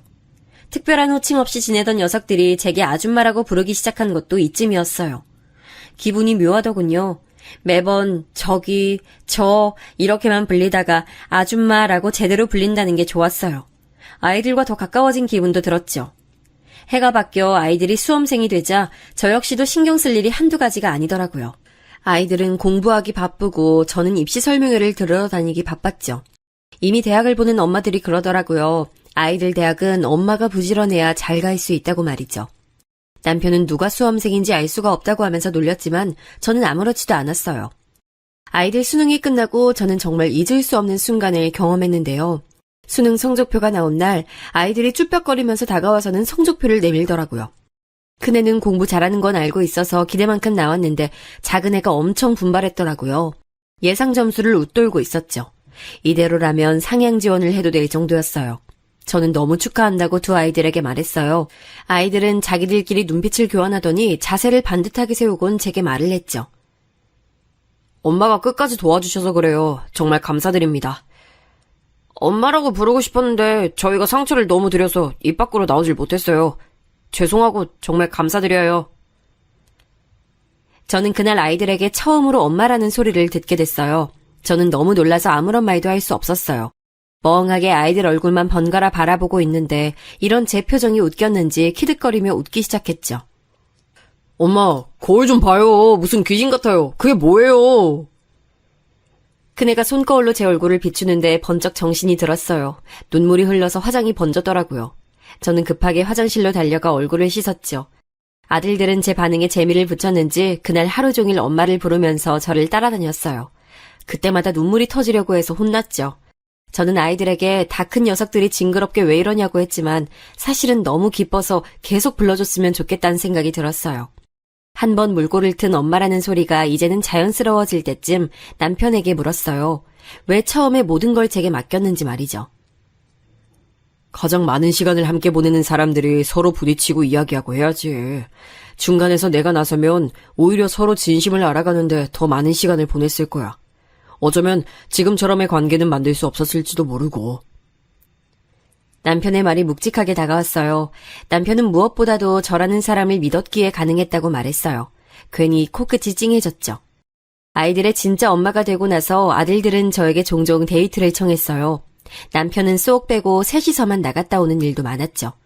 훤칠하게 자란 아이들의 팔짱을 끼고 나가서는 영화도 보고 전시회를 다니기도 했어요. 대화도 많아졌고요. 재미있게도 아이들은 제게 자신들의 연애도 숨기지 않고 말하더라고요. 저는 그 어린 아이들이 이렇게 자라서 연애도 하는가 싶어 기분이 묘했어요. 세월 앞에 장사 없다는 말처럼 시간은 정말 빨리 흘렀어요. 아이들은 군대를 다녀오고 대학을 졸업했죠. 군대 가는 날에 제가 얼마나 울었는지 아이들이 부끄럽다고 남편더러 빨리 저 좀 데리고 가라고 할 정도였죠. 부대에서 아이들 물건이 도착했을 때도 마찬가지였어요. 군대에서 잘 지내고 있는지 걱정이 태산 같았는데 편지를 받고 나니 눈물이 터져 나오더라고요. 그때의 편지는 아직도 간직하고 있습니다. 대학 졸업 후 큰애는 건설회사에 입사했고 작은애는 자동차 회사에 입사했어요. 이름만 들으면 다 안다는 회사에 나란히 말이죠. 남들은 취준생 몇 년씩 한다는데 우리 아이들은 그런 것도 없이 단박에 졸업과 동시에 취직을 했습니다. 동네 사람들은 저만 보면 아들을 어떻게 키웠냐고 부러워했고 저 역시 어깨에 힘이 들어가더라고요. 남편과 저는 이제 아이들 장가만 보내면 끝이라고 하면서 둘만의 노후 계획을 세웠어요.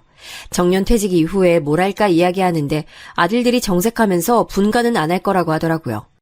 무슨 말도 안 되는 소리를 하느냐면서 결혼하면 독립은 당연하다고 했죠. 큰애가 엄마 아빠를 모시고 살고 싶다고 말하자 작은애도 덩달아 나서서는 같이 살 것이라고 말했죠. 요즘 누가 시집살이 한다고 해. 다 싫다고 하지. 그리고 엄마도 며느리 둘 모시고 못 산다. 이러다 손주 태어나면 다 나더러 보라고 할 거 아니야. 나 못해. 절대 안 해. 두 아들들도 절대 양보할 수 없다고 팽팽하게 맞섰어요. 저는 호언장담하는 아이들이 귀엽기만 했어요. 그러던 어느 날 큰애가 집에 여자친구를 데려오고 싶다고 하더군요. 그동안 한 번도 이런 일이 없었던 터라 괜히 제가 더 긴장됐죠. 결혼하고 싶은 사람이냐고 물었더니 고개를 끄덕이더라고요. 저는 날짜와 시간을 정해서 알려달라고 담담한 척 말했지만 속으론 입 밖으로 심장이 튀어나올 것 같았어요. 처음 인사하러 온다는데 어떤 걸 준비해야 할까, 메뉴는 뭐가 좋을까 머릿속이 복잡했죠. 지인들도 한두 마디씩 거들어주면서 첫 인사 자리를 어떻게 하면 되는지 알려줬어요. 그런데 그중 한 친구가 조심스럽게 제게 말을 꺼냈죠. 너희 집 사정은 말했대? 재혼 가정이란 거. 그래도 알리는 게 맞지 않을까? 순간 들뜬 제 마음이 순식간에 가라앉았죠. 아들이 여자친구를 데려온다는 사실만 생각했지 우리가 재혼 가정이라는 건 아예 잊고 있었더라고요. 저는 급하게 큰애에게 물었어요. 혹시 재혼 가정이란 말 했느냐고 말이죠. 큰애는 왜 그걸 이야기해야 하느냐고 오히려 묻더라고요. 혹시나 그쪽 집에서 좋지 않게 생각할 수도 있잖아. 어른들 중에 그런 거 따지시는 분들 많아. 그러니까 여자친구한테도 이야기해줘. 재혼 가정이 왜요? 뭐가 문제인데요? 엄마가 어때서? 우리 엄마인데 다른 사람들이 뭐라고 하든 무슨 상관이에요? 큰애는 평상시엔 얌전하고 차분한데 한 번씩 이렇게 고집을 부릴 때는 감당하기 어려울 정도라 저는 심호흡을 하고 어떻게 이야기를 납득시켜야 하나 고민이 됐어요. 옆에서 듣고 있던 작은애도 덩달아 뭐가 문제인지 모르겠다고 하더라고요.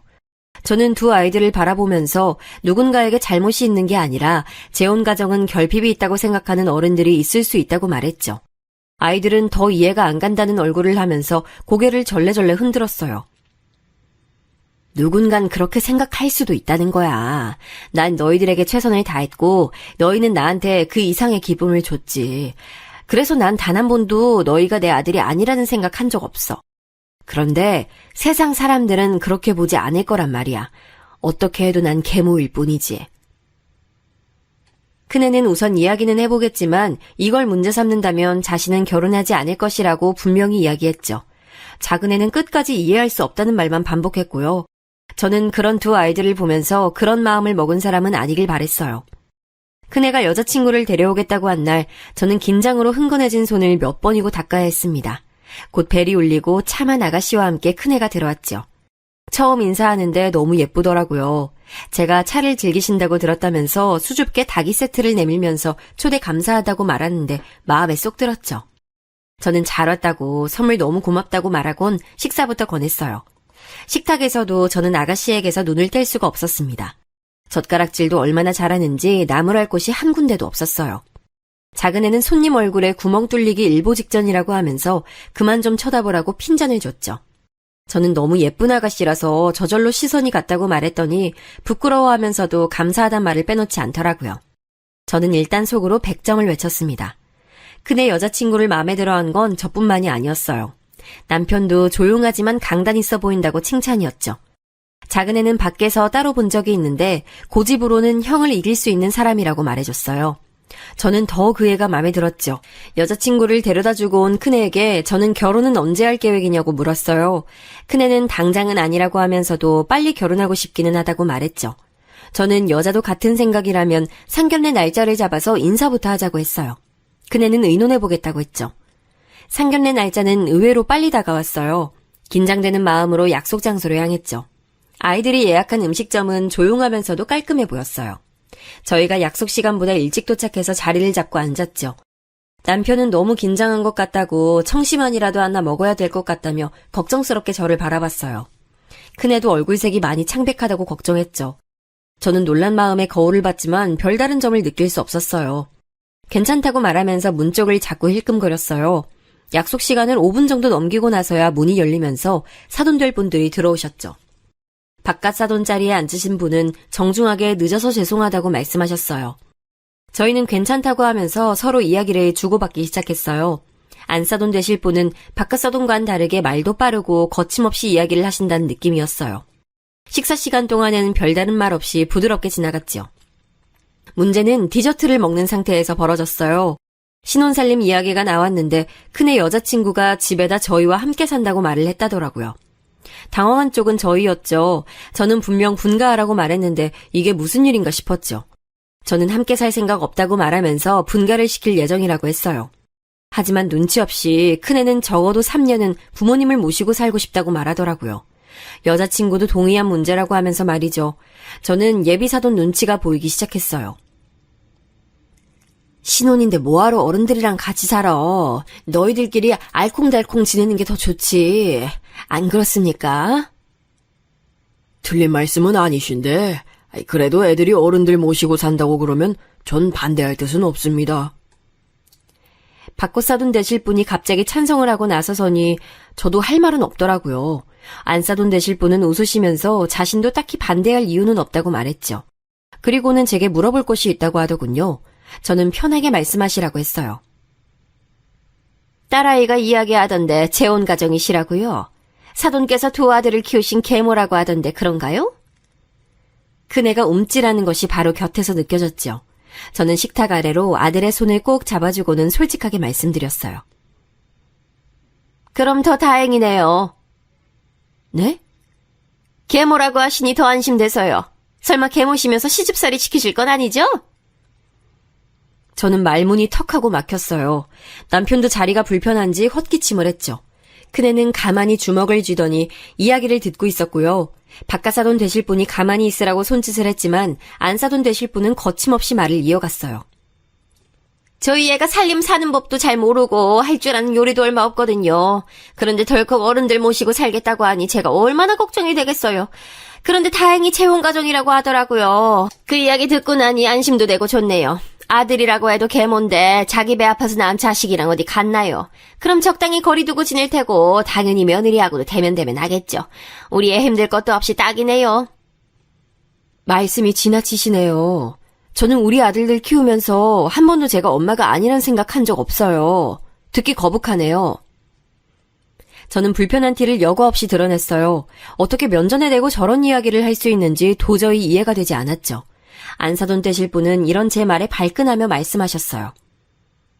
제가 어디 틀린 말 했습니까?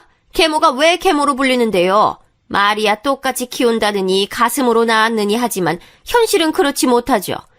어쨌든 계모라고 하시니 우리의 고생은 덜하겠다 싶네요.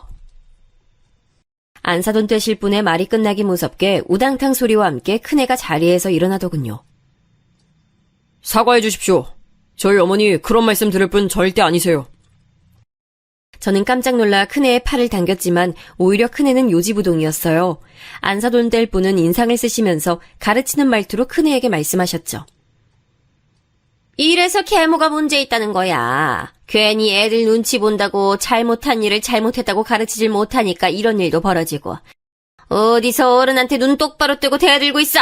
내가 어디 틀린 말 한 것도 아닌데 어디서 못 배워먹은 틱을. 큰애 여자친구가 급하게 자신의 어머니 입을 막으려 했지만 이미 다 들어버린 후였어요. 그때까지 별다른 말 없이 앉아있던 남편이 자리에서 일어나더니 제 팔을 붙들고는 일으켜 세우더라고요. 저희 인연은 여기까지인 듯합니다. 아무래도 결혼은 없던 것으로 하는 것이 좋겠습니다. 저는 깜짝 놀라 무슨 소리를 하는 거냐고 물었지만 남편은 저를 끌고 나가려고 하더군요. 저는 이렇게 나가면 어떻게 하느냐고 말했지만 대답은 오히려 큰애에게서 나왔어요. 어떻게 하긴요. 결혼 엎어버리는 거죠. 갑작스러운 반응에 큰애 여자친구도 당황하는 게 그대로 느껴졌어요. 저는 차분하게 앉아서 이야기를 하자고 했지만 우리 집 두 남자는 그럴 마음이 조금도 없었죠. 결국 저희 가족은 상견례 자리를 그대로 박차고 나왔죠. 집으로 돌아가는 차 안에서 저는 무슨 생각으로 이렇게 나왔냐고 두 사람에게 화를 냈어요. 하지만 두 사람은 반대로 더 이상 따져들지 못한 게 아쉽다고 하더군요. 상견례 자리였어. 이렇게 나올 자리가 아니었잖아. 내가 저번에도 말했지만 재혼 가정 그렇게 보는 사람들 있을 수 있다니까. 미리 말해줬잖아. 재혼 가정을 가지고 말하는 게 아니었잖아요. 엄마가 계모인 게 뭐 어때서. 우리 가족 사정 아무것도 모르면서 그렇게 말씀하시는 건 상대방에 대한 예의가 아니죠. 저는 그런 집 사위 될 생각 추호도 없어요. 저는 약간 흥분한 듯이 말하는 큰애를 보면서 지금 말고 살짝 가라앉으면 다시 이야기할 생각으로 알겠다고만 했어요. 집으로 돌아왔지만 상황은 달라진 것이 없었어요. 오히려 더 심해졌죠. 큰애는 오늘 있었던 일을 미주알 고주알 작은애에게 다 이야기를 했더라고요. 작은애는 큰애보다 몇 배는 더 다혈질이라 무슨 활화산 타오르듯이 부르르 떨더니 도대체 뭐하는 집이냐고 소리를 빽 하고 질렀어요. 그리고는 어떻게 그렇게만 말하고 나올 수 있냐고 큰애한테 화풀이를 냈죠. 저는 겨우 작은애를 말리고는 이 일을 어떻게 수습해야 할지 머리가 복잡했어요. 다음날 안사돈 되실 분에게 연락이 오더라고요. 밖에서 따로 봤으면 좋겠다고 말이죠. 저는 살짝 긴장한 마음으로 약속 장소에 나갔어요. 안사돈 되실 분이 먼저 말을 꺼내더라고요. 어제 일은 심히 유감입니다. 좋은 자리라서 모였는데 그렇게 가실 줄은요. 온 얼굴에 섭섭하다고 가득 써붙이신 듯 보였어요. 딸애가 닭달에서 나오긴 했는데 솔직히 제가 뭘 잘못했는지 모르겠어요. 없는 말 지어낸 것도 아니고 계모더러 계모라고 하는 게 뭐가 어떻다고 그렇게 반응하시는 건지 정말 너무 실망이네요. 안사돈 되실 분은 사과를 하러 오신 건지 아니면 어제 못다한 비난을 하러 오신 건지 어느 쪽인지 감이 오질 않았어요. 저는 침착하게 보자고 하는 이유를 물었죠. 안사돈 되실 분은 답답한 얼굴을 하시고는 결혼 준비 때문이라고 하셨죠. 저는 어이가 없었어요. 저는 솔직히 사과를 하러 오셨을 것이라고 생각했어요. 적어도 어제 무례했던 사람은 저희 남편도 저희 아들도 아닌 그쪽이나요. 정말 어처구니가 없어서. 아니 잘못이라뇨? 없는 말 지어낸 것도 아닌데 뭐가 잘못이란 말씀이세요? 안사돈 그렇게 안 봤는데 혹시 계모에 자격지심 있으세요? 아유, 있다고 하셔도 뭐 어쩔 수 없긴 한데 그걸 저한테 하실 말씀은 아니죠. 저는 벌떡 자리에서 일어났어요. 더 듣고 있다가는 귀가 썩을 것 같았죠. 그냥 없던 일로 하세요. 우리 아들 아까워서 안 되겠어요. 이봐요. 남의 가정사에 알지도 못하면서 함부로 말하지 마세요. 지금 하는 손가락질 다 자기한테 돌아오게 되니까. 내가 이런 말까진 안 하려고 했는데 당신 같은 사람한테서 어떻게 그렇게 고운 딸아이가 태어나는지 모르겠네요. 혹시 그쪽이야말로 계모인 거 아니에요? 등 뒤로 안 싸돈 될 사람이 펄쩍펄쩍 뛰는 것이 느껴졌지만 저는 모른 척하고 집으로 들어왔어요. 집엔 아무도 없었죠. 저는 화가 나서 눈물이 날 지경이었어요. 큰애는 그날 늦게 집에 들어왔어요. 술도 마신 것처럼 보였죠. 그런 모습을 보니 마음이 흔들리더라고요. 가서 사과를 해야 하는 건가 싶기도 했고요. 하지만 큰애는 저를 보자마자 반갑게 제게 매달리더니 깔끔하게 끝을 냈다고 말을 꺼냈어요. 그 사람 어머니 오늘 만나셨다면서요? 얘기 다 들었어요. 또 엄마한테 무례하게 굴고 말 함부로 하고 그랬다고. 그래서 엄마가 결혼 없던 일로 하자고 하셨다면서요? 저는 그렇다는 말은 못하고 애꿎은 입술만 뜯었어요. 엄마, 전 다 괜찮아요. 엄마한테 나쁜 말 하는 사람들, 그런 사람들하고는 상종 못해. 안 해. 그러니까 저한테 미안하다고 생각하시면 안 돼요. 아셨죠? 저는 큰애의 등을 쓰다듬어주며 미안하다고 몇 번이고 중얼거렸어요. 다음날 큰애는 평소와 조금도 다를 바 없는 얼굴로 출근 준비를 하고 있었어요. 다른 가족들도 마찬가지였고요. 저는 마음이 불편했지만 내색하지 않으려고 했어요. 밤새 고민을 했지만 결국 저는 아들의 의견을 따르기로 마음먹었습니다. 여기서 제가 나서서 사과를 한다고 과연 이 결혼이 정상적으로 유지가 될 수 있겠는가 싶었죠. 그렇게 저희는 이 일을 잊고 있었습니다. 몇 년의 시간이 흐르고 사람마다 인연은 다 있는 모양인지 큰애도 작은애도 자기 짝을 만나 결혼했습니다. 착하고 부지런한 아이들이 며느리로 들어왔죠. 죽어도 한 집에서 살아야 한다는 아들 녀석들 때문에 저희 가족은 3층 빌라를 구입해서 살고 있어요. 각자 단독주택처럼 입구는 따로 있지만 서로 집에는 쉽게 오갈 수 있도록 만들었죠. 평소엔 각자 생활했지만 주말만큼은 가족끼리 모여서 밥을 먹기도 하고 단체로 캠핑을 가기도 했어요. 얼마 전에는 큰며느리에게 좋은 일도 찾아왔어요. 10개월만 지나면 제가 할머니가 된다고 알려줬죠. 가족들은 다 함께 기뻐하면서 부모가 되는 큰애 내애를 축하해줬죠. 지금도 저와 며느리들은 셋이서 종종 외출을 하는데요. 아들들이 자기들은 빼놓고 논다고 질투가 엄청납니다. 덕분에 많이 웃으면서 살고 있지요. 앞으로도 이대로만 지낼 수 있으면 좋겠다 싶네요.